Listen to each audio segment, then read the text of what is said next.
चलिए, good morning guys. आज हम केवल और केवल डू एस डायरेक्ट के प्रश्न को सॉल्व करेंगे, जिसमें आ सकता है कंजंक्शन आ सकता है, जिसमें प्रेपोजिशन का एक क्वेश्चन आ सकता है और जिसमें क्लॉज का एक क्वेश्चन आ सकता है। तो ये क्लॉज क्या है, कंजंक्शन क्या है, इस वीडियो में हम बहुत क्लियर करने वाले हैं, है ना। तो अभी हम पहले कंजंक्शन के क्वेश्चन पढ़ने वाले हैं। इसमें एक तो क्लॉज भी होता है। क्लॉज क्या होता है? एक वर्ब होता है, एक सब्जेक्ट होता है और दो क्लॉज में दो सब्जेक्ट और दो वर्ब को जोड़ने वाले किसी कंजंक्शन के थ्रू एक सेंटेंस को फ्रेम किया जाता है, उसको फॉर्म किया जाता है ना। तो आज हम सबसे पहले तो लेके आने वाले नो सूनर, जो एग्जाम में सबसे सबसे ज्यादा आता है। No sooner had, no sooner did, as soon as, जैसे ही टीचर आई सब लोग खड़े हो गए, जैसे ही टीचर बाहर निकली सब लोग आवाज करने लगे, जैसे ही ट्रेन आई सब लोग ट्रेन में चढ़ गए। इस प्रकार के सेंटेंस अक्सर एग्जाम में आते हैं और आपको परेशान करते हैं। उसके लिए हम कौन सा कंजंक्शन लेंगे? वहां पे हम एज सून एज लेंगे और no sooner had, no sooner और के साथ देन लगता है। लेकिन एक छोटी सी प्रॉब्लम है, जब हम एज सून एज लेते हैं तो उसके साथ तो कोई पेयर नहीं लगेगा, लेकिन नो सूनर जैसे ही लगाते हैं हम उसके साथ हमें पेयर लेना पड़ता है। पेयर इन द सेंस उसके साथ देन लगता ही लगता है। एक एग्जांपल के थ्रू समझेंगे। नो सूनर के साथ देन लगता है। अक्सर एग्जाम में क्वेश्चन आता है एज सून एज को रिप्लेस करना होता है, एज सून एज को रिप्लेस करना होता है नो सूनर से। आपने यहाँ पे देखना एज सून के साथ में केवल एज सून एज लगा है। ध्यान देंगे, as soon as he closed his eyes, जैसे ही उसने उसकी क्लोज की आंखें बंद करी। यहाँ पे ये चेक करना है कि ये वर्ब की सेकंड फॉर्म है, कौन सा टेंस होगा, ये पास्ट होगा। क्लियर? द टेलीफोन रैंग, यहाँ पे कॉमा है, द टेलीफोन रैंग, जैसे उसने आंखें बंद की टेलीफोन की आवाज आई, मतलब टेलीफोन बजा। क्लियर? फास्ट फॉर्म में आ गया है, पास्ट इंडेफिनिट में आ गया है। अब हमें नो सूनर में कैसे लेना है? नो सूनर में यहाँ तक की तो कोई प्रॉब्लम नहीं, अगर एज इट इज आता तो एज सून एज करके बाकी का सेंटेंस उतारना है। लेकिन अगर नो सूनर और देन आता है तो याद रखना स्टूडेंट्स की नो सूनर हमेशा हमेशा इनवर्जन लेता है। अब ये इनवर्जन क्या होता है, बिल्कुल एक शब्द में समझाऊंगी कि भाई आप सिंपल सेंटेंस लिखते हो, she is a girl, she is a girl, यही लिखते हैं। अगर आपने इस हेल्पिंग वर्ब को सामने ले आया, is she a girl, is she a girl, क्या वो एक लड़की है, क्वेश्चन मार्क कर लिया। तो ये जो सब्जेक्ट के पहले आने वाली वर्ब होती है उसी को हम इन्वर्जन कहते हैं। मतलब जो अभी सीधा सीधा ना चल करके थोड़ा इन्वर्स हो गया। इन्वर्स हो गया मतलब सब्जेक्ट बाद में आ गया और हेल्पिंग वर्ब भी सामने आ गई। क्लियर? यही इसमें चलेगा। देखेंगे एक एग्जांपल के through.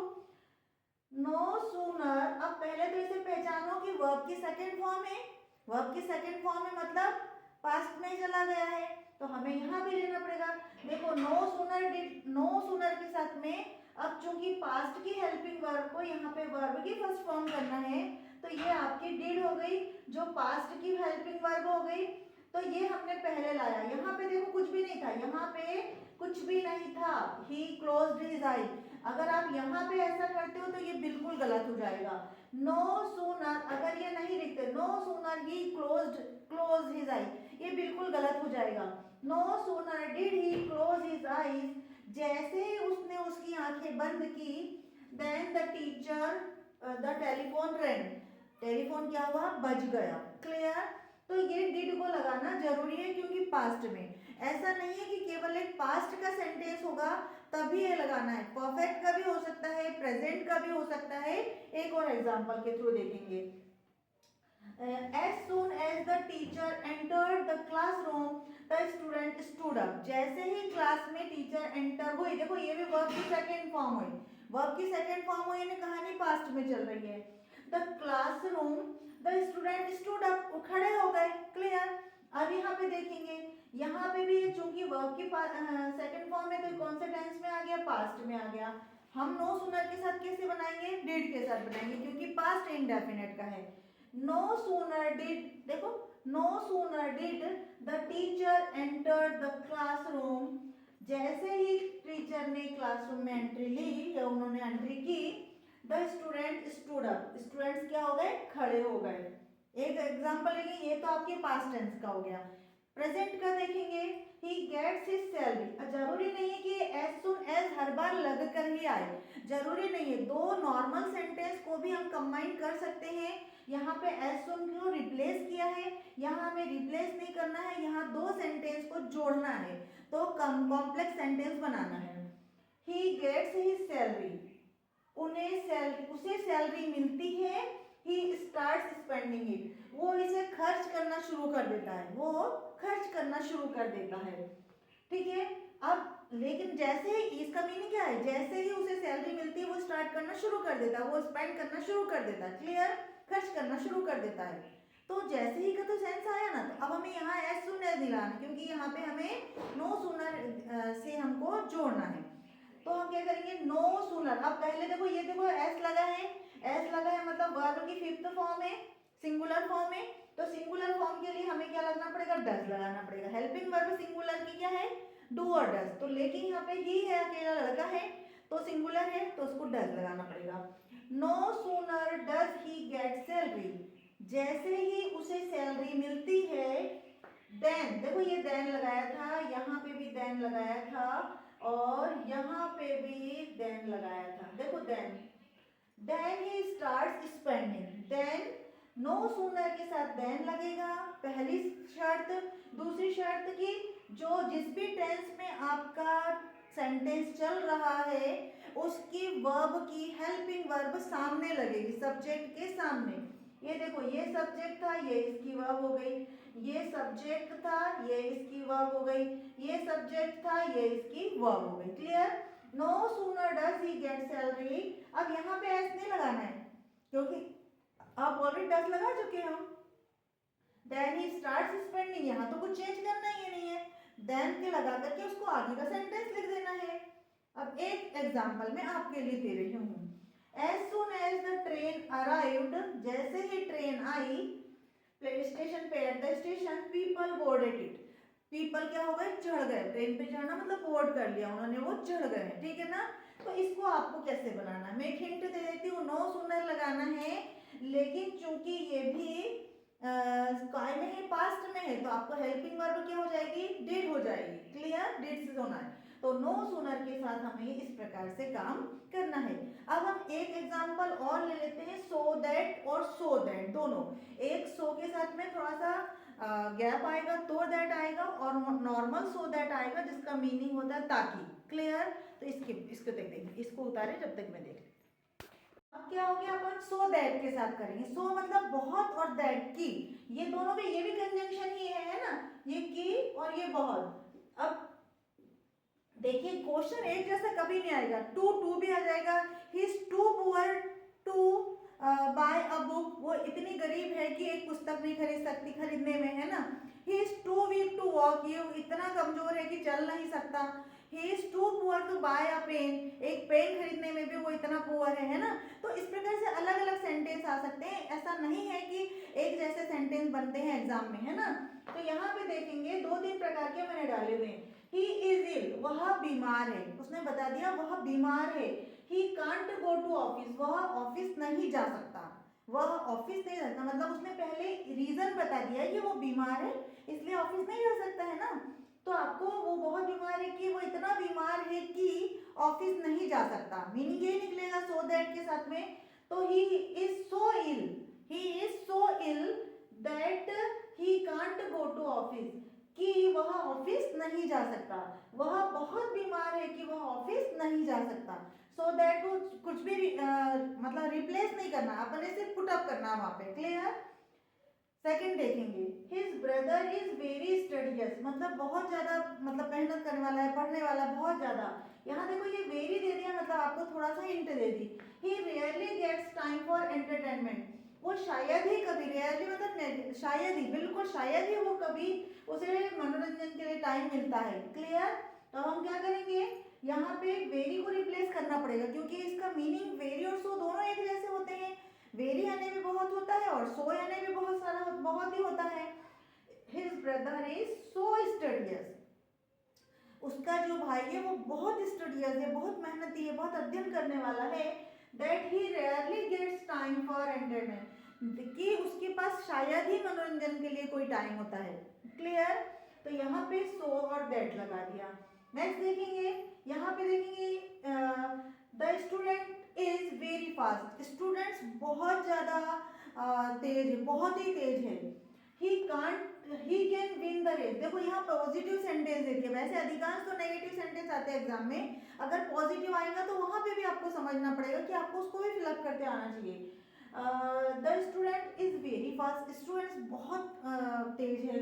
He can win the race, मतलब वो इतना ज़्यादा तेज है कि वो रेस को जीत सकता है, बिल्कुल जीत सकता है। उसको सो और दैट से कैसे करेंगे देखेंगे। द स्टूडेंट इज वेरी की जगह पे हमें क्या करना है, सो लगा देना है। The student is so fast, student is so fast that he can win the race, कि वह रेस जीत सकता है, कि वह रेस जीत सकता है। क्लियर।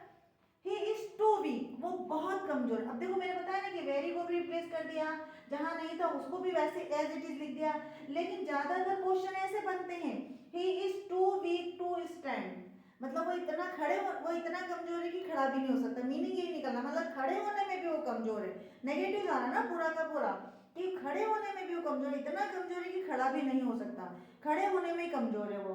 तो इसको कैसे रिप्लेस करेंगे सो से, तो टू भी तो हैवी का सेंस देता ना, बहुत का सेंस दे रहा है ना, तो हमने क्या कर दिया, ही इज सो वीक। देखो टू की जगह अपन ने क्या लगा दिया, सो लगा दिया। दैट तो एज इट इज सो के साथ लगना ही लगना, यहाँ तो टू लग रहा था। दैट ही कांट स्टैंड, कि वह खड़ा नहीं हो सकता, कि वह खड़ा नहीं हो सकता। तो यहाँ हमें कांट लगाना पड़ा, क्योंकि ये अगर बाय चांस आपको ऐसा क्वेश्चन बना रहेगा तो आपको वहाँ दैट और कांट नहीं लगाना है, आपको क्या लगाना है, सीधे सीधे डालना है, पुट अप करना है ही इज टू वीक, वह बहुत कमजोर है, टू स्टैंड खड़े होने में, टू स्टैंड खड़े होने में। क्लियर। तो टू का यहाँ पे आ जाएगा। यहाँ पे आपने कितने कंजंक्शन पढ़ लिए, सो दैट तो पढ़ा ही पढ़ा, साथ में आपने टू और टू भी पढ़ लिए है ना, टू और टू भी क्वेश्चन बन के आता है। अब ऐसा एक आध क्वेश्चन और देख लेते हैं अपन, जैसे मैंने बोला he is too poor to buy, देखो यहाँ पे देखेंगे ही इज टू पुअर, मतलब वो बहुत गरीब है। पहला सेंटेंस हो गया, देखेंगे पहला सेंटेंस हो गया, फिर बोला ही can't pay fee, he can't pay फी, वो फी पे नहीं कर सकता। दो सेंटेंस हो गए, इनको जोड़ेंगे कैसे, he is so weak that he can't pay fee, ताकि कि वह इतना कमजोर है या इतना पुअर है कि वह फीस नहीं भर सकता। देखो ही इज सो पुअर, बहुत पुअर है कि वह फीस नहीं भर सकता। क्लियर, नहीं भर सकता। यहाँ तक की कोशिश करेंगे अपन ये सब चीजों की। ऐसे कई सेंटेंस आते जाएंगे, उनको आपने 2-3 बार प्रैक्टिस करना है, आराम से बन जाएंगे। ज़्यादा से ज़्यादा यही कंजंक्शन आते हैं, और ये डू एस डायरेक्ट के क्वेश्चन सेकंड बी यानी वर्ग जो सेक्शन सी का जो सेकंड वाला पोर्शन होता है उसमें ये आते हैं, है ना। अभी और देख लेते हैं। अब ये तो हमने सो दैट देखा है, लेकिन एक सो दैट ऐसा भी तो होता है ना, सो दैट एकदम मिला हुआ, इसका मीनिंग होता है ताकि, है ना। पढ़ लो ताकि पास हो जाओ, मेहनत करो ताकि अच्छा रिजल्ट हो जाओ, जल्दी करो ताकि ट्रेन मिल जाए। तो इस प्रकार से सेंटेंस भी हम बहुत बार बोलते हैं, तो वहां पे हम सो दैट का यूज करते हैं, ताकि hurry up so that we get train, है ना। पढ़ लो, read it so that you may pass, तुम पास हो सको, है ना। तो इसको भी हम एक बार देख लेते हैं, क्योंकि ये भी एग्जाम में आने वाला कंजंक्शन है। देखो अब वो वाला सो दैट तो क्या था, डैश डैश करके थोड़ी सी दूरी पे रखना था, लेकिन ये सो दैट एकदम मिला हुआ है। ये मिला हुआ है, इसका मतलब होता है ताकि, भाई जल्दी करो ताकि ट्रेन मिल जाए, खाना खा लो ताकि भूख न लगे, छाता ले लो ताकि गीले ना हो। ऐसे सेंस हम बहुत बार बोलते हैं और एग्जाम में भी आते हैं। कैसे आएगा क्वेश्चन, वी वर्क हार्ड, हम कठिन परिश्रम करते हैं, we may pass in first division, ताकि हम पास हो सके। यही तो है, दो सेंटेंस। देखो यहाँ पे ये दो सेंटेंसेस हैं। यहाँ पे एक चीज ये भी सीखना है आपको कि ये सेंटेंस कैसे, देखो यहाँ पे फुल स्टॉप है, और ये आपका सब्जेक्ट हो गया और ये आपका वर्ब हो गया, तो ये सेंटेंस कंप्लीट हो गया। फिर ये दूसरा, तो ये आपका सब्जेक्ट हो गया और ये आपकी वर्ब हो गई और ये फुल स्टॉप हो गया। तो ये दो सेंटेंस को जोड़ना है आपको सो दैट से। तो ये कंजंक्शन तो पढ़ रहे हैं अपन अभी, तो चूंकि ये सो दैट से जुड़ रहा है तो दो कंजंक्शन को जोड़ करके एक हम सेंटेंस बनाएंगे। अब जो सेंटेंस बनेगा हमारा वो एक होगा, लेकिन यहाँ पे कितने हैं, दो है, तो ये आपको दो क्लॉज भी मिल रहे हैं। यहाँ पे आपके साथ एक चीज से दो चीज का शिकार भी हो रहा है, मतलब आप क्लॉज भी सीख जा रहे हो, कंजंक्शन भी सीख रहे हैं। पहले कंजंक्शन सीख लेते हैं कि भाई सो दैट को कैसे जोड़ना है। We work hard as it is, जैसा लिखा है ऐसा हम परिश्रम करते हैं, हार्ड मतलब ज्यादा परिश्रम करते हैं, सो दैट वी में पास इन फर्स्ट डिवीजन, ताकि हम फर्स्ट डिवीजन पास हो सके। ताकि का सेंस आया देखो, है ना। लेकिन अब एक दूसरी चीज भी इससे सीख लो कि क्लॉज कैसे समझ में आएगा कि आपको दो क्लॉज कैसे हैं। देखो यहाँ पे ये दो सेंटेंस थे, फुल स्टॉप था, बीच में मैंने कोई सेंटेंस लगाया है क्या, फुल स्टॉप लगाया है क्या, नहीं लगाया ना। इट मीन्स ये आपका क्लॉज हो गया। कैसे क्लॉज हो गया, क्लॉज की पहचान क्या होती है, पहला सब्जेक्ट होना चाहिए और फिर वर्ब होना चाहिए। देखो इसका सब्जेक्ट ये है, इसकी वर्ब ये है, ठीक है ना। फिर दूसरे वाले की इसका सब्जेक्ट ये है, इसकी वर्ब ये। फुल स्टॉप कहाँ दिख रहा है आपको, यहाँ लास्ट में दिख रहा है। इट मीन्स ये दो क्लॉज मिलकर के क्या हो गया, एक ये वाला क्लॉज हो गया है और एक ये वाला क्लॉज पूरा हो गया है ना। वी वर्क हार्ड, तो ये आपका इंडिपेंडेंट क्लॉज हो गया, मतलब अपने आप में स्वतंत्र है। और यहाँ पे आपने ये डिपेंडेंट क्लॉज हो गया, ताकि हम पास हो गए। क्या समझ में आ रहा है, अधूरा सेंस दे रहा है ना, अधूरा सेंस दे रहा है। इट मीन्स ये क्या हो गया, डायरेक्ट हो गया है ना। ये डिपेंडेंट क्लॉज हो गया, पूरी तरह से इस पर डिपेंड हो गया। क्लियर। अगर ये समझ में नहीं आएगा तो रहने देना, अभी अपन केवल इस पे काम कर रहे हैं, अपन कंजंक्शन पे। मेरे मुंह से निकल गया ठोके से, चल ठीक है, बाद में सिखाएंगे इसको अच्छे से। अभी सो दैट पे फोकस करेंगे, ठीक है। रीड प्रॉपरली, रीड प्रॉपरली, पढ़ो ठीक से पढ़ो ताकि तुम पास हो जाओ। देखो यहाँ पे ये दो थे, मैंने एक को पहले से जोड़ के रख दिया, सो दैट यू मे पास, तुम पास हो सके। अच्छे से पढ़ो ताकि तुम पास हो सको, सो दैट लगा दिया। हरी अप, जल्दी करो, so that we may catch the bus, ताकि हम बस पकड़ सके, ताकि हम बस पकड़ सके। क्लियर। सो दैट कुछ भी नहीं हटाना था। यहाँ ये दो सेंटेंस थे, इनको जोड़ दिया, यहाँ ये दो सेंटेंस थे, इनको जोड़ दिया। यहाँ दो अलग से लिख के बताए थे मैंने, यहाँ वैसे ही बता दिया आपको। इसमें सो दैट में बहुत कम, कहीं ऐसा रेयरली आएगा कि आपको कुछ रिमूव करना है, अदरवाइज कुछ भी रिमूव नहीं करना है, आप उसमें कर सकते हो। क्लियर। आगे देखेंगे। एक अनलेस और इफ भी बहुत ज्यादा आता है, या तो इफ के साथ आपको कोई क्लॉज दे दिया रहेगा और उसे अनलेस से चेंज करने के लिए देगा, रीराइट करने के लिए बोलेगा, ठीक है।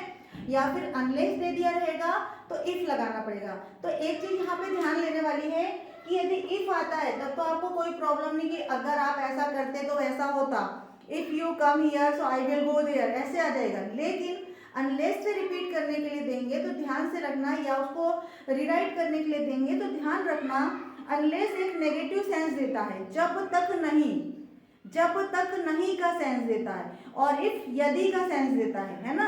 तो यदि है तो देखेंगे कैसे देखेंगे। अनलेस इट रेन्स, यदि वर्षा नहीं होती, यदि वर्षा नहीं होती, जब तक वर्षा नहीं होती, सेंस वही आ रहा है, कंडीशन ही बता रहा है यहाँ पे भी। जब तक वर्षा नहीं होती the crop will fail, crop क्या हो जाएगी, फेल हो जाएगी, यानी वर्षा होना जरूरी है। इट मीन्स यहाँ पे नेगेटिव सेंस दे रहा कि जब तक वर्षा नहीं होगी क्रॉप विल फेल, क्रॉप खराब हो जाएगी। क्लियर। लेकिन अगर उसको बोल रहा है अनलेस से इफ से रीराइट करो तो करेंगे इफ इट डजंट रेन। क्यों डजंट लगाया है अपन, यहाँ से ध्यान रखना, ये अनलेस खुद में अपने आप में नेगेटिव सेंस दे रहा है, तो इसलिए यहाँ अनलेस चला गया, जब तक नहीं बोला था अपन ने। तो यहाँ अगर हम ऐसा बोलते इफ इट रेन्स, यदि वर्षा होती है, यदि वर्षा होती है, the crop will not Phule आएगा, नॉट फेल आएगा। क्लियर। दोनों को मैं करा के बताती हूँ। इफ इट डजंट रेन, यदि ये नहीं होती, यदि वर्षा नहीं होती, इफ इट डजंट रेन, यदि वर्षा नहीं होती, द क्रॉप विल फेल, वर्षा नहीं होगी तो फेल हो जाएगी ना, क्रॉप फेल हो जाएगी। यदि आप इसको डजंट नहीं लगाते तो इफ इट रेन्स, यदि वर्षा होती है, तो the crop will not be fail, not be fail, क्या नहीं होगी, क्रॉप खराब नहीं होगी। क्लियर, यहाँ आपका नेगेटिव सेंस चला जाएगा।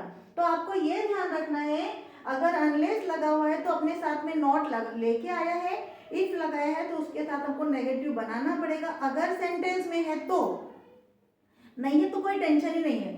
अगर इस तरह से सेंटेंस बनता, लेकिन हमारा ये सेंटेंस यहाँ गलत होगा, क्यों, क्योंकि हमें इसकी जगह पे इस क्लॉज में चेंज करना था ना, इसीलिए हमने यहाँ पे क्या किया है, if it doesn't rain crop will fail, अगर वर्षा नहीं होती है तो फेल होती। तो क्लॉज का ध्यान रखना है, उसके बाद में हमको चेंज करना है, ठीक है ना। आगे देखेंगे, इफ अब अनलेस से हटा करके इफ हटाया था, अब हमें इफ दे दिया है पहले क्वेश्चन में, फिर हमको रीराइट करना है।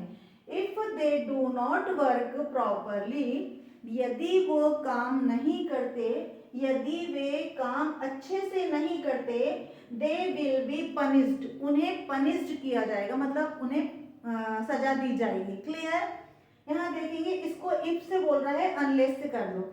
इफ में तो कोई प्रॉब्लम नहीं थी, यहाँ नेगेटिव लगा दिया, यहाँ पे अपन ने देखो नॉट लगा दिया है, लेकिन अनलेस के साथ अपने को डू नॉट नहीं लगाना है। अनलेस दे वर्क प्रॉपरली, तो यहाँ ये मत सोचना कि मैम नॉट कहाँ गया, ये इसमें ऑलरेडी आ गया है। अनलेस दे वर्क प्रॉपरली, जब तक वे वर्क अच्छे से नहीं करते, दे विल बी पनिश्ड, उन्हें पनिश्ड किया जाएगा। अगर वो अच्छे से करते तो फिर उन्हें पनिश नहीं किया जाएगा। यहाँ पे फिर वही पहले जैसा, they will not be punished, है ना। यदि यहाँ पे पॉजिटिव आता है, if they work properly they will not be punished. Clear, ऐसा भी सेंटेंस आ सकता है, अगर इसको पॉजिटिव बनाना है तो ऐसा भी हो सकता है, if they work properly, if they work properly, comma, they will not be punished, they will not be punished, उन्हें पनिश नहीं किया जाएगा, है ना, उन्हें पनिश्ड नहीं किया जाएगा अगर करते हैं तो। यहाँ पे तो आपको कुछ करना ही नहीं है ना, तो आपको क्या करना है, इफ को हटा करके क्या करना, अनलेस लगा देना है। अनलेस दे जब तक वो नहीं करते। अब देखो यहाँ पे कैसा गड़बड़ हो जाएगा, इफ दे वर्क प्रॉपरली, यदि वो काम करते हैं तो उन्हें पनिश नहीं किया जाएगा। अगर अपन ने यहाँ अनलेस लगाया, अनलेस दे वर्क प्रॉपरली, जब तक वो प्रॉपरली वर्क नहीं करते, अच्छे से वर्क नहीं करते, दे विल बी पनिश्ड, यहाँ पे आएगा फिर वो they will be punished, they will be punished, उन्हें पनिश्ड किया जाएगा, उन्हें पनिश्ड किया जाएगा। देखा ना, यदि यहाँ पे इफ हटाया है और यहाँ तो ये अनलेस के साथ तो नेगेटिव आएगा ही आएगा। क्लियर, इसका मतलब आपको अनलेस को जब लगाना है तो साथ में नेगेटिव लेके आ रहा है, इफ के साथ आपको नॉट लगाना है। अगर इफ के साथ आपके पास नॉट नहीं है, पॉजिटिव सेंटेंस है, तो वहां पे आपको पढ़ने के बाद समझ में आएगा कि किस प्रकार का आंसर देना है। अपने मन से उसकी बहुत सावधानी से इस प्रश्न को अटेम्प्ट करना है, बाद में उसको समझना है कि कहाँ नॉट लगाना और कहाँ नहीं लगाना। बाकी तो इजी थे कि इसको हटा देना था वो कर लेना, लेकिन इफ अनलेस अनटिल में थोड़ा सा ध्यान रखना पड़ता है, क्योंकि अनटिल और अनलेस दोनों के दोनों अपने साथ नेगेटिव सेंस लेके आते हैं। इसके साथ बहुत सारे कंजंक्शन है स्टूडेंट्स, बट इसके साथ धीरे धीरे हर दिन नया नया वो लेके आती हूँ। कल मैं क्या करने वाली हूँ, आपको एडजेक्टिव लेके आने, डिटरमाइनर्स लेके आने वाली हूँ। तो डिटरमाइनर्स में क्या होगा कि आपको पता चल जाएगा कहाँ मच लगाना है, कहाँ मेनी लगाना है, कहाँ एनी लगाना है, कहाँ सम लगाना है। कई बार क्या होता है, फ्यू लगा देते हैं, वहाँ अ फ्यू आता है, लिटिल लगा देते हैं, वहाँ द लिटिल आना था, सम लगा देते हैं, वहाँ पे एनी लगाना होता है, कहीं मेनी लगाना है, वहाँ पे मच लगा देते हैं। छोटी छोटी सी मिस्टेक से आपके एक एक दो दो नंबर ऐसे ही गलत हो जाते हैं। कल इसका वीडियो मैं पक्का लेके आऊंगी। Thank you for watching me. If you like this video so please like share and subscribe. Specially बेटा उन बच्चों को जरूर पहुंचाइए जो 10th 12th का एग्जाम दे रहे हैं, किसी कारणवश वो नहीं पढ़ पाते हैं साल भर, बहुत सारी रिस्पॉन्सिबिलिटी रहती है, बहुत सारे ऐसे स्टूडेंट्स रहते हैं जो गाँव से आते हैं, अपना खर्चा खुद ही निकालते हैं और खुद ही पढ़ने जाते हैं, दिन भर दुकान में काम करते हैं। तो उन बच्चों के लिए ये बहुत हेल्पफुल हो सकता है। संडे का दिन है, आप इसको पढ़ करके अपने इंग्लिश को इतनी इम्प्रूव कर सकते हो बेटा, जो अपनी एग्जाम अच्छे से निकल जाएगा। और मेरी विश तो आपके साथ है ही है। Thank you.